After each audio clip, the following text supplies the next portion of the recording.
გავარჩიოთ და ვნახოთ რას გვიმზადებენ და რა ხდება, ესე იგი დავიწყოთ თავიდან პრინტი უკვე ვიცით რომ ბეჭდავს ტექსტს, ახლა აქ რა ხდება ნახეთ, ბრჭყალებში რომ არის ჩასული ესეც ახსნელი მაქვს ერთ დავალებაში წინასწარ აგიხსენით, მაგრამ ახლა კიდევ აგიხსნით რომ როდესაც ბრჭყალებში გვაქვს ჩასმული hello, ესე იგი ეს იბეჭდება ეს ტექსტი, შემდეგ ეს ტექსტიც იბეჭდება, მაგრამ ამათ შორის პლუსი რომ წერია, ეს ნიშნავს რომ გვერდით მიეწეროს, ანუ hello-ს მიეწეროს გვერდით world.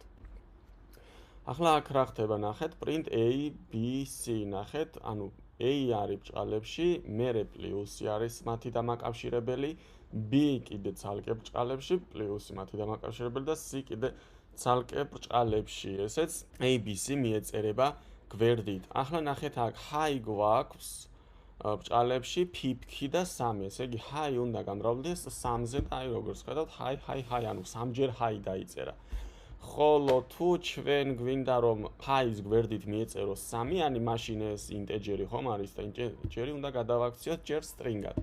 ამიტომ hi-ს ვწერთ ბრჭყალებში, მერე გვერდით პლუს ვუწერ, რაც იმას ნიშნავს რომ გვერდით მიეწეროს რა string და 3, ესე იგი ინტეჯერს გადავაქცევთ string-ად.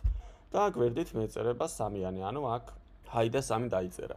შემდეგ აი ეს ტექსტი რაც ბრჭყალებშია ჩასმული, დაიბეჭდა ეს ტექსტი, შემდეგ გვერდით მიეწერა string 6, ანუ 6 ხო ინტეჯერია და string ეს ბრძანება ამ ინტეჯერს გადააქცევს string-ად, გვერდით მიეწერება ეს 6-იანი და შემდეგ მიეწერება აი ეს ტექსტი. ახლა კიდე რას უნდა დაუკვირდეთ, ნახეთ ABC რომ გვაქვს აქ ეს ABC ერთმანეთს მიაჯდა, ხო? მაგრამ აი აქ ამ 6-იანსა და ამ სიტყვას შორის ნახეთ space რომ არის ეს განაპირობებს ზუსტად რომ ამ ბრჭყალსა და ამ სიტყვას შორის არის ერთი space-ი, მე ამას თუ წავშლი, მაშინ ეს გვერდით მიაჯდება ამას.